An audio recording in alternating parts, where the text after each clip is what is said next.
नमस्कार, मी गौरीश बोरकर. आज मागच्या व्हिडिओमध्ये आपण बघितलेलं की एकूण खरंच संस्कार किती आहेत आणि त्यातला पहिला जो संस्कार आहे तो म्हणजे गर्भाधान. तर त्याच्याबद्दल थोडंसं बोलणार आहे आज. बाळाच्या जन्माच्या आधी सामान्यपणे 3 संस्कार केले जातात. त्यातला एक जो आहे तो गर्भाधान, दुसरा आहे तो पुंसवन आणि तिसरा आहे तो सीमंतोन्नयन. तर ह्यातला सगळ्यात विस्तृत जो संस्कार आहे तो आहे गर्भाधान. गर्भाधान संस्कार हा सामान्यपणे गर्भधारणा झाल्यानंतर केला जातो आणि ती गर्भाच्या करता केलेली विविध देवतांना केलेली प्रार्थना हा त्यातला एक भाग आहे. दुसरा भाग आहे तो अर्थातच आणखी काही प्रार्थना आहेत, पण देवतांना केलेल्या ज्या प्रार्थना आहेत त्या कशा आहेत, काय आहे, त्याचं स्ट्रक्चर काय आहे आणि त्या अशा पद्धतीने देवता सिलेक्ट कशा केल्यात आणि त्यांना काय प्रार्थना केली असं थोडंसं पाहण्याचा आज आपण प्रयत्न करणार आहोत गर्भाधानाच्या बाबतीमध्ये. गर्भाधानातल्या ज्या प्रार्थना आहेत त्याचं जर का आपण क्लासिफिकेशन करायचं झालं, डिस्ट्रीब्युशन करायचं झालं आणि त्या ज्या सिक्वेन्सनी त्या आहेत त्या जर पाहायच्या झाल्या तर पहिला जो ग्रुप आहे देवतांचा तो ग्रुप हा निर्मिती करता आवश्यक किंवा निर्मिती करता ज्या देवतांचा हातभार आहे, त्यांचा त्याच्यामध्ये सहभाग आहे, त्या देवतांची केलेली प्रार्थना आहे. दुसरा जो त्यातला भाग आहे तो भाग आहे तो गर्भाच्या प्रोटेक्शन करता, गर्भाच्या धारणे करता, गर्भ राहावा, टिकावा या दृष्टीने केलेली प्रार्थना असा आहे. आणि तिसरा जो भाग आहे याच्यातला तो गर्भाच्या समृद्धी करता, वाढी करता, बला करता केलेली विविध देवतांना केलेली प्रार्थना असा एक भाग आहे. आता आपण हा संस्कार मुख्यतः पाहणार आहोत तर त्या सगळ्याच संस्कारामध्ये सगळ्याच देवता येत नाही आणि काही ठराविक देवता या ठराविक संस्कारांशी संबंधित असतात. तर या कशा ठरवल्या आणि याच देवता का आहेत आणि त्यांना जे काही विनंती आहे, त्यांना जी काही आहुती आहे, त्यांना जी काही स्तुती आहे, त्यांना जी काही सांगणं आहे ते कसं आहे आणि काय आहे या दृष्टीने थोडंसं पाहणार आहोत. ह्याच्यात आपण निसर्ग चक्र, एम्ब्रिओलॉजी म्हणजे गर्भचक्र आणि नक्षत्र देवता या 3 अंगाने याच्याकडे आपण पाहणार आहोत. तर पहिला जो भाग आहे तो म्हणजे निर्मितीचा भाग आहे. त्या निर्मितीच्या भागामध्ये पहिली जी विनंती आहे, पहिल्यांदा जे स्तवन केलेलं आहे, स्तुती केलेली आहे ती आहे विष्णूची. विष्णू ही जी देवता आहे ती ब्रह्मा, विष्णू, महेश यांच्यापैकी एक नसून ही विष्णू ही देवता जी वेदांमध्ये आहे, जी नारायण असं ज्याला म्हणतात ती म्हणजे श्रवण नक्षत्राची ही देवता आहे. हे विष्णू हा एक आदित्य आहे. जे 12 आदित्य आहेत त्याच्यापैकी विष्णू हा एक आदित्य आहे. तुम्हाला याच्याबद्दल अगदी सखोल माहिती पाहिजे असेल तर वैदिक नक्षत्र ज्योतिष या माझ्या पुस्तकामध्ये मी लिहिलेलं आहे. नारायण या शब्दाची जर का उकल केली तर ती अशी आहे की नार अयन, म्हणजे अयन म्हणजे 6 महिने आणि नार म्हणजे पाणी, नीर म्हणजे पाणी. तर अगदी आताच्या भाषेत बोलायचं झालं तर फ्लुइड आहे ते गर्भामधलं आणि त्याच्यावर 6 महिने म्हणजे अयन राहिलेला असा जो आहे तो नारायण. सनातन धर्मामध्ये बाळाच्या जन्माची जी कल्पना आहे ती फार दिव्य आहे. दिव्य आहे म्हणजे काय तर ईश्वर तत्वच आपल्या पोटी जन्म घेतंय अशी ती संकल्पना आहे आणि त्यामुळे ईश्वरच आपल्या घरामध्ये येणार आहे या विचारातून त्या गर्भाची काळजी घेणं अपेक्षित आहे.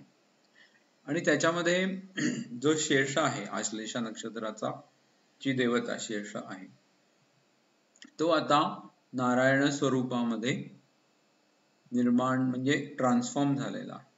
तर त्याला सुरुवातीला गर्भोदकशाही विष्णू असं म्हटलेलं आहे वेदांमध्ये. गर्भोदकशाही म्हणजे गर्भातल्या उदकावर शयन करणारा, म्हणजे निवांत झोपलेला असा विष्णू असं म्हटलेलं आहे. आणि त्याचा नारायण स्वरूप म्हणजे श्रवण नक्षत्र हे साधारणपणे 7व्या महिन्यामध्ये येतं, जर का एम्ब्रियोलॉजिकल सायकल आपण बघितली तर. आणि त्यामुळे त्या 7व्या महिन्यामध्ये बाळाची वाढ पूर्ण झालेली असते. त्यामुळे ते बाळ जे आहे 7व्या महिन्यानंतरच, ते अगदी आज सुद्धा 8व्या महिन्यातलं जे बाळ आहे ते जर का आई चुकून जर का गर्भ म्हणजे जन्म झाला तर ते सर्वाइव्ह होतं. तर ते जे आहे ते निर्मितीच्या दृष्टीने त्या बाळाचा विशेष विष्णूचा या भागामध्ये विशेष महत्व आहे. त्याला त्यांनी परमात्म्याचा अंश असंच म्हटलेलं आहे. आणि ते अगदी आता आपण ज्या पद्धतीने त्याच्याकडे पाहतो आहोत त्याच्याशी मॅच होणार आहे. तर त्यामुळे मंत्रांच्या दृष्टीने विचार केला तर त्याला परमात्म्याचा अंश असं म्हटलेलं आहे. आणि आपल्या दृष्टीने जर का आपण विचार केला तर म्हणजे गर्भाच्या सायकलच्या दृष्टीने जर आपण विचार केला तर तो सुद्धा विचार अगदी तसाच आहे. त्यामुळे ते दोन्ही विचार जे आहेत ते एकमेकांशी संयुक्तिक आहेत. याच्यानंतर दुसरी जी देवता आहे निर्मितीच्या भागामधली ती आहे त्वष्टा. त्वष्टा ही चित्रा नक्षत्राची देवता आहे.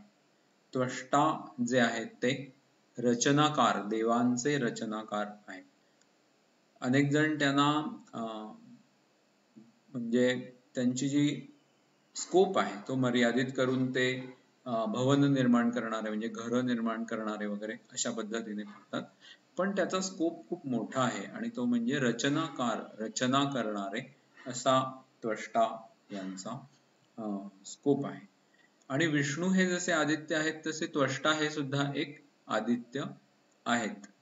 आणि त्यामुळे दोन आदित्य आतापर्यंत ह्याच्यामध्ये आलेले आहेत निर्मितीच्या प्रक्रियेमध्ये. एक म्हणजे विष्णू जे पूर्ण स्वरूप दर्शवतात नारायण स्वरूपामध्ये, आणि दुसरे म्हणजे त्वष्टा जे त्या रचनेला, बाळाच्या रचनेला सहाय्यभूत आहेत.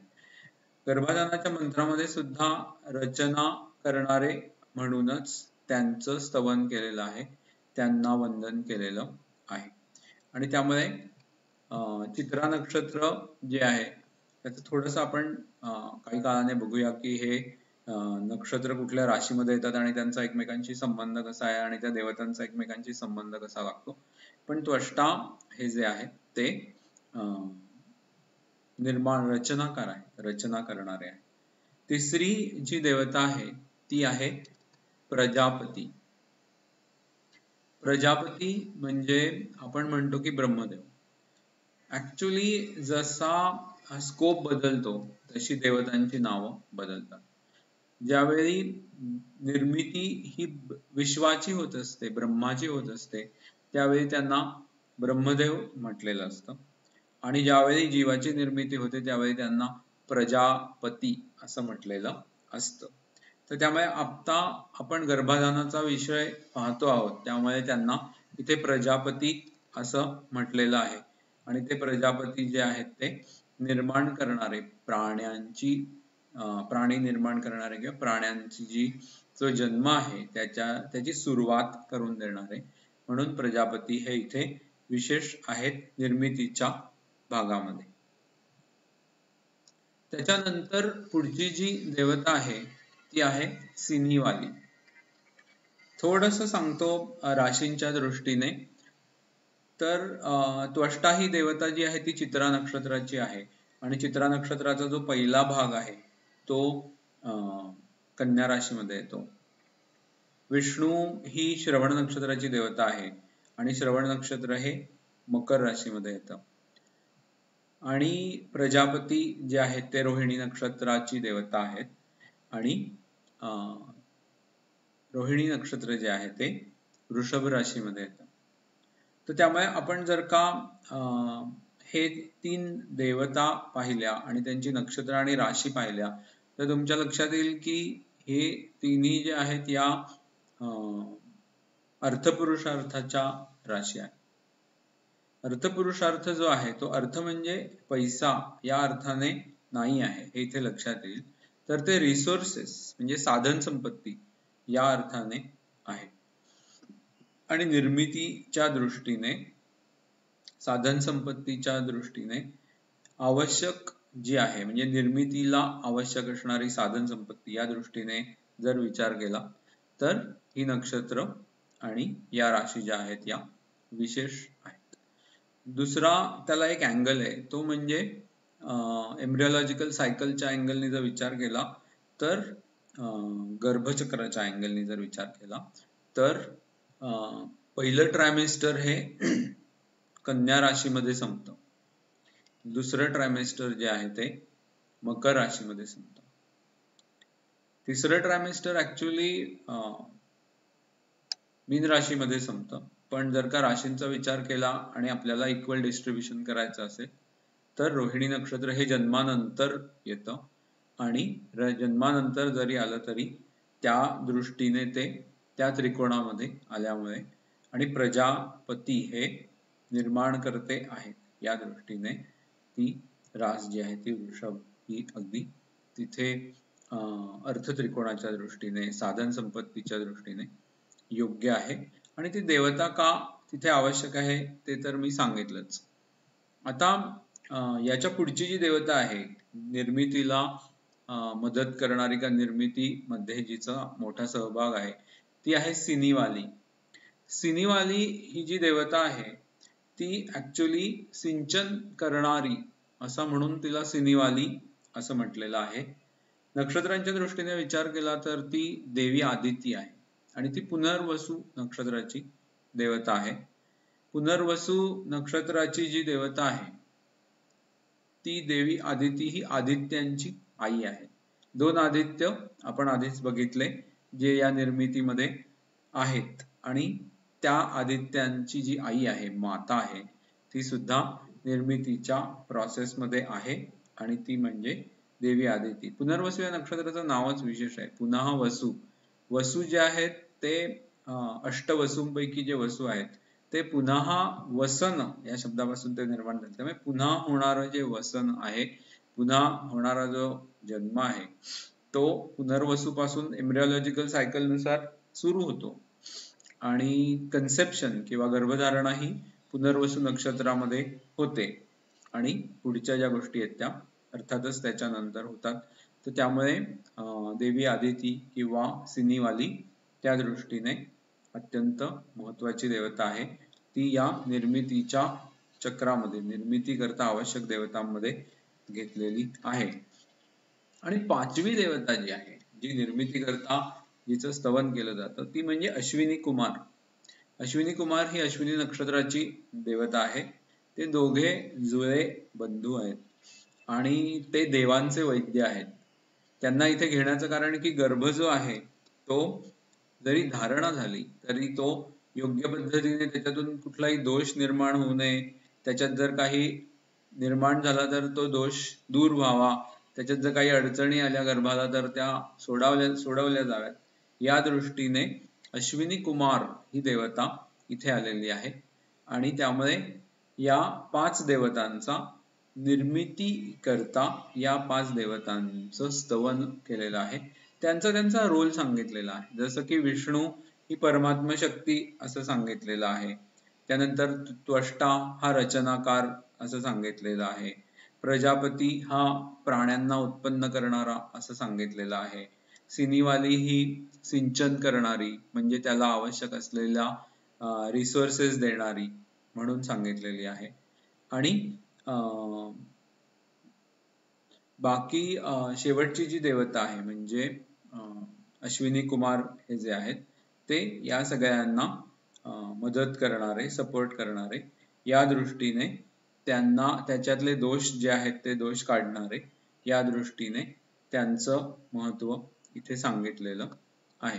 तर त्या दृष्टीने चिकित्सा असं त्याला त्यांनी म्हटलेलं आहे. म्हणजे जर काही प्रॉब्लेम असेल तर त्याचा अनालिसिस करून तो सॉल्व करणं असं जे आहे ते त्यांचं काम जे आहे ते म्हणजे यश देणं हे त्यांचं काम आहे. फायनल आउटकम करता अश्विनी कुमारांचं स्तवन केलेलं आहे. तर या झाल्या 5 देवता निर्मितीच्या. गर्भाधानामध्ये आणखी 2 प्रोसेसेस आहेत आणि त्यातली दुसरी आहे ती म्हणजे प्रोटेक्शन.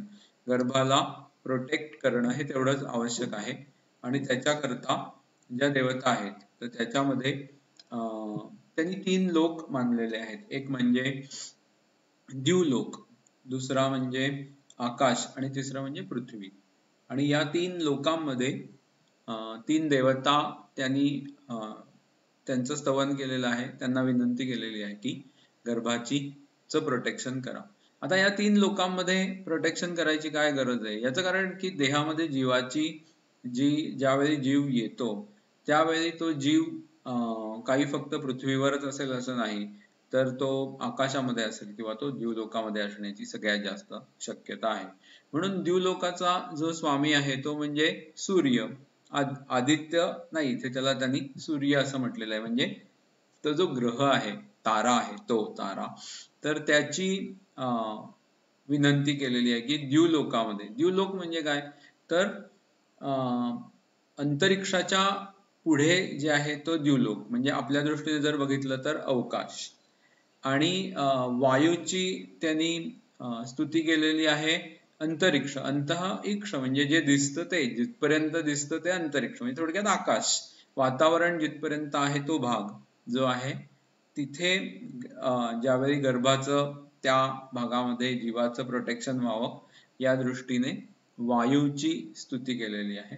आणि पृथ्वीवर त्याचंच प्रोटेक्शन व्हावं म्हणून अग्नीची स्तुती केलेली आहे. अग्नीला आवाहन केलेलं आहे असं आपण म्हणू शकतो. त्यामुळे प्रोटेक्शनच्या ज्या देवता आहेत त्या इथे 3 आहेत. एक म्हणजे सूर्य, जो द्यूलोक म्हणजे अवकाशामध्ये जर का काही आवश्यक प्रोटेक्शन पाहिजे असेल तर तो देईल. दुसरं जे आहे ते अंतरिक्ष म्हणजे आकाशामध्ये वायू आहे आणि त्यामुळे वायू जो आहे तो प्रोटेक्शन देईल.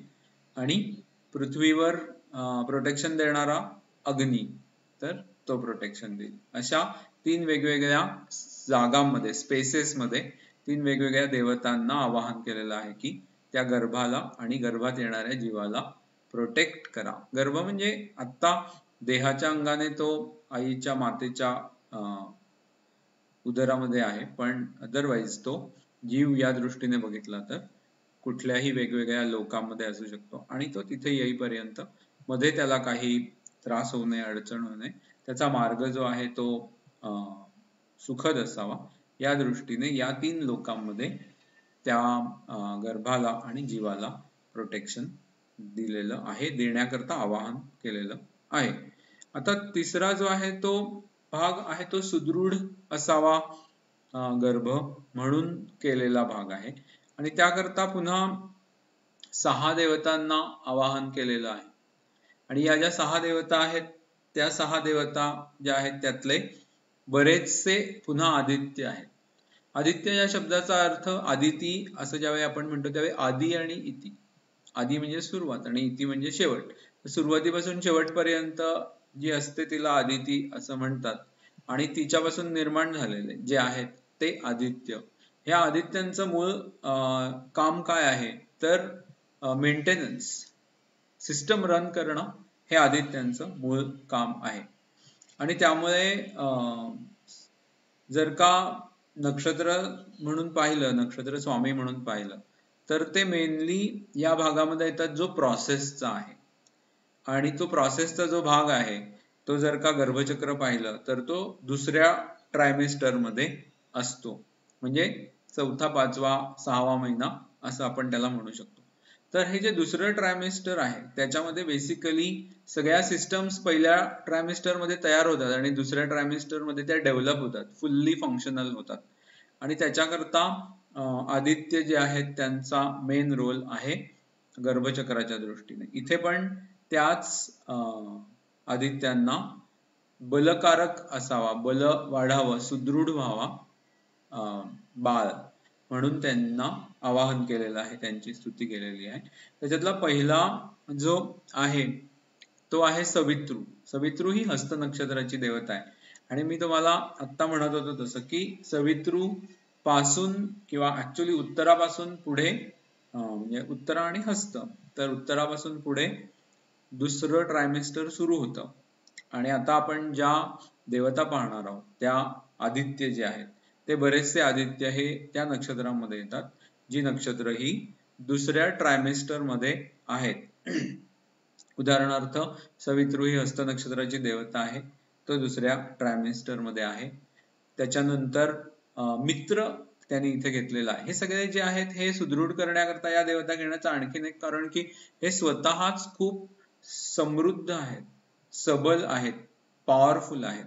सवितृ ही जी देवता आहे ती काय आहे, तर ती म्हणजे उगवणारा सूर्य, आणि त्यामुळे उगवणारा आहे त्यामुळे त्याचा डोळ्याशी संबंध आहे, आणि तो उगवणारा आहे त्यामुळे त्या बाळाचा जो राईज आहे त्याच्या दृष्टीने, त्याची जी वाढ आहे, त्याचं जे पुढे जाणं आहे याच्या दृष्टीने पहिल्यांदा सवितृला आवाहन केलेलं आहे. दुसरी जी देवता आहे ती मित्र. मित्र देवतेचं विशेष असं आहे की मित्र देवतेचे दूत सर्वत्र असतात, आणि त्यामुळे मित्र देवतेला सगळ्या गोष्टींची माहिती असते.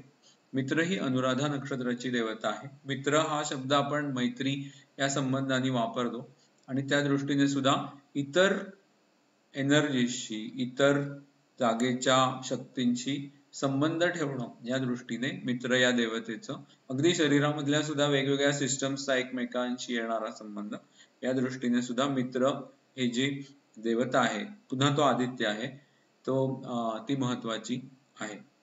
तिसरा जो भाग आहे, तिसरी जी देवता आहे ती आहे वरुण.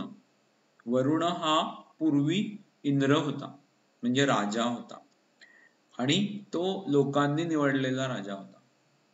आणि त्यामुळे वरुण हा जो लोकांनी निवडलेला राजा आहे ती पूर्वाषाढा नक्षत्राची देवता आहे. पुन्हा वरुण हा एक आदित्य आहे, आणि तो प्रोसेस मध्ये येतो, कारण पूर्वाषाढा नक्षत्र हे धनुराशीत येतं, आणि पूर्वाषाढा म्हणजे जस्ट ट्रायमेस्टर संपण्याच्या, सेकंड ट्रायमेस्टर संपण्याच्या जस्ट आधीच ते नक्षत्र आहे. पूर्वाषाढा नक्षत्रावर दुसरं ट्रायमेस्टर संपतं, उत्तराषाढा नक्षत्रावर तिसरं ट्रायमेस्टर सुरू होतं. तर त्यामुळे म्हणून त्याला उत्तरा असं म्हटलंय. उत्तरा म्हणजे नंतर, पूर्वा म्हणजे आधीच. तर त्या वरुण ही देवता आहे. वरुण हा सुद्धा अत्यंत बलवान देवता आहे, ती आदित्य आहे. आणि वरुणाचा जो एरिया आहे, रिजन आहे, ज्याच्यावर त्याचं स्वामित्व आहे, तो म्हणजे समुद्र आणि समुद्र अंतरिक्ष, म्हणजे त्याच्यावरचा, समुद्राच्या वरचं जे आकाश आहे त्याच्यावर वरुणाचं स्वामित्व आहे. अतिशय उग्र आणि बलवान अशी आणखीन एक देवता आहे. चौथी जी देवता आहे ती आहे अग्नी. अग्नी ही देवता 2 नक्षत्रांचं स्वामित्व करते. एक म्हणजे कृत्तिका नक्षत्राचं स्वामित्व करते, ज्याच्यात ती एकटीच आहे अग्नी म्हणून, आणि दुसरं म्हणजे विशाखा नक्षत्राचं स्वामित्व करते, ज्याच्यामध्ये शक्राग्नी म्हणून, शक्र म्हणजे इंद्राबरोबर ती आलेली आहे. आणि वरुण आणि मित्र म्हणजे मैत्रावरुण जसे एकत्र येतात, तसेच अनेकदा अग्नी आणि इंद्र एकत्र येतात. तर त्यामुळे त्यांचं एकमेकांशी फार जवळीक आहे, मित्रत्व आहे, साधर्म्य आहे. तर ती अग्नी ही जी देवता आहे ती आता आपण बघितलं की आधी प्रोटेक्शन करता पण आहे, आणि इथे विशाखा नक्षत्र हा पुन्हा दुसऱ्या ट्रायमेस्टरचा भाग आहे, आणि त्यामुळे अग्नी जी आहे ती त्या भागामध्ये असलेली जी वाढ आहे, त्या भागामध्ये असलेली ज्या सिस्टमची डेव्हलपमेंट आहे, वेगवेगळ्या बॉडीतल्या फंक्शनल होण्याचा जो भाग आहे, त्याच्यामध्ये शक्राग्नी म्हणून विशाखा नक्षत्राच्या दृष्टीने सुद्धा ही देवता इथे महत्वाची आहे. त्याच्या पुढची मी आता म्हटलं तसं की शक्राग्नी आहे, तर त्याच्या पुढची जी देवता आहे ती आहे इंद्र. आणि इंद्र ही देवता पुन्हा आदित्य आहे, ज्येष्ठा नक्षत्राची देवता आहे, आणि सेकंड ट्रायमेस्टर मधली ही देवता आहे. ज्येष्ठा नक्षत्र सेकंड ट्रायमेस्टर मध्ये येतं म्हणून. आणि त्यामुळे इंद्र ही सुद्धा देवता जी आहे, इंद्र म्हणजे काय तर इंद्रियांचा स्वामी म्हणून त्याला इंद्र असं म्हटलेलं आहे. म्हणून तुम्ही अनेक ठिकाणी पाहिलं असेल की तो इंद्र सारखा सगळ्या वेगवेगळ्या मौज मजामध्ये घडून गेलेला दाखवलेला आहे, कारण की इंद्रिय तशी असतात म्हणून तसं दाखवलेलं आहे. असा कुठला तरी सिरियल मध्ये दाखवलेला जो इंद्र असतो तसा इंद्र ही देवता नाही, पण ती इंद्रियांची स्वामी आहे. पण ती सगळ्या इंद्रिय अनेकदा विविध मौज मजामध्ये घडलेली असतात म्हणून.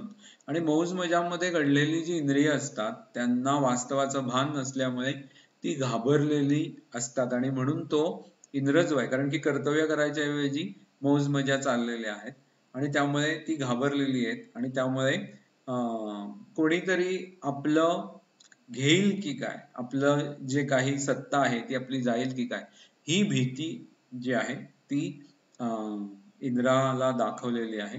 याचं कारण की सांगण्याचा उद्देश असा की इंद्रिय जे आहेत त्याच्यामध्ये जर घडून गेलेले असाल तर आणि कर्तव्याचा विसर पडलेला असेल तर आपल्या हातात असलेली जी काही सत्ता आहे, आपल्या हातात असलेलं जे काही सामर्थ्य आहे ते कोणीतरी हिरावून घेण्याचं, आपल्या हातात असलेले जे रिसोर्सेस आहेत ते कोणीतरी हिरावून घेण्याची शक्यता आहे. पण इथे इंद्र ही देवता इंद्रियांची योग्य पद्धतीने वाढ व्हावी या दृष्टीने आलेली आहे. पुन्हा सेकंड ट्रायमेस्टर आणि ज्येष्ठा नक्षत्राची देवता ज्येष्ठा नक्षत्र, सेकंड ट्रायमेस्टर आणि पुन्हा आदित्य. हस्तपंचक हे जे पंचक म्हणजे 5 नक्षत्र जी आहेत ना ती अतिशय आपल्याकडे शुभ मानलेली आहेत आणि ती हस्त नक्षत्रापासून सुरू होतात. हस्त, चित्रा, स्वाती, विशाखा, अनुराधा आणि अशी ती नक्षत्र आहेत. हस्त, चित्रा, स्वाती, विशाखा आणि अनुराधा. हस्त नक्षत्राची देवता आहे सवितृ, ती इथे आलेली आहे. चित्रा नक्षत्राची देवता आहे त्वष्ट्रू, तो पण इथे निर्मितीमध्ये आलेला आहे. स्वाती नक्षत्राची देवता आहे वायू, तर तो प्रोटेक्शन करता आलेला आहे. विशाखा नक्षत्राची देवता आहे शक्राग्नी म्हणजे अग्नी आणि इंद्र, तर त्यांना पण इथे आवाहन केलेलं आहे. आणि अनुराधा नक्षत्राची देवता आहे मित्र, तर त्याला सुद्धा इथे आवाहन करण्यात आलेलं आहे. आणि त्यामुळे ही जी 5 नक्षत्र आहे जी अतिशय शुभ आहेत, अतिशय, आणि हे सगळे आदित्य आहेत वायू सोडला तर, पण वायू अतिशय बलवान देवता आहे, तिचा सर्वत्र आणि सगळीकडे संचार असतो.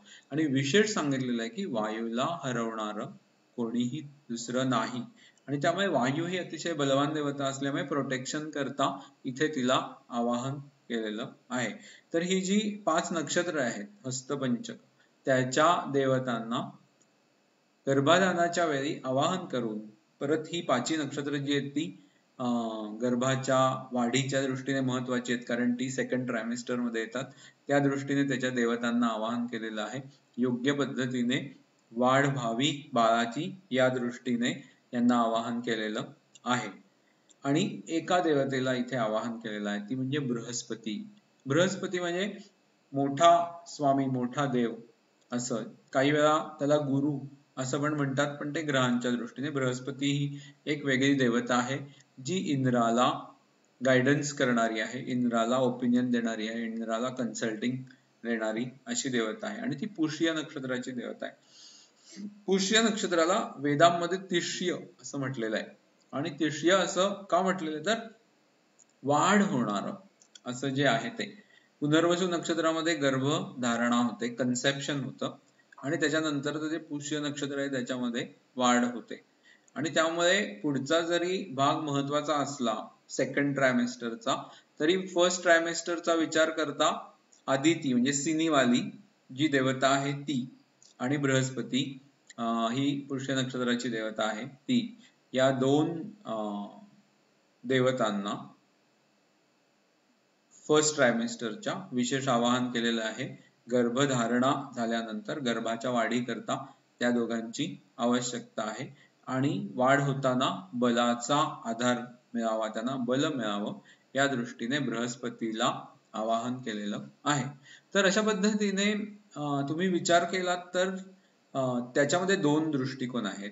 त्यातला एक जो दृष्टिकोन आहे तो गर्भचक्राचा आणि गर्भाच्या वाढीचा दृष्टिकोन आहे, आणि दुसरा जो दृष्टिकोन आहे तो त्या देवतांच्या स्वरूपाचा दृष्टिकोन आहे. या दोन्ही दृष्टिकोनामधून गर्भधानाला काय तर सगळ्या संस्कारांना ज्या देवतांना आवाहन केलं जातं, ज्यांची स्तुती केली जाते, त्या सगळ्या देवता ज्या आहेत त्या सिलेक्ट केलेल्या आहेत, ठरवलेल्या आहेत. आणि हे थोडंसं आपल्याला समजणं आवश्यक आहे, कारण की मॉडर्न अँगलनी, मेडिसिनच्या अँगलनी, फिजिओलॉजिकली, एम्ब्रिओलॉजिकली त्याचा काय अर्थ आहे आणि त्या दृष्टीने आपण त्याच्याकडे कसं पाहू शकतो असं जर कळलं तर आपल्याला या संस्कारांचा विशेष अर्थ आणि त्याचा जो काही उद्देश आहे तो लक्षात येईल आणि आपली त्याच्यावर असलेली श्रद्धा आणखी वाढेल. आपण ते करावेत असं आपल्याला वाटू शकेल, त्याच्यात काय अर्थ आहे ते आपल्याला समजू शकेल. म्हणून गर्भाधानाबद्दलच्या ज्या विशेष देवता आहेत त्यांचा सिलेक्शन आणि त्यांची मांडणी कशी आहे ते सांगण्याकरता आज हा व्हिडिओ केलेला. बाकी संस्कार आहेतच आणि त्याच्याबद्दल आपण येत्या व्हिडिओजमध्ये बघूयाच. आज थांबतो, पुढच्या वेळी भेटूया पुढच्या काही संस्कारांबद्दल बोलायला. तोपर्यंत नमस्कार.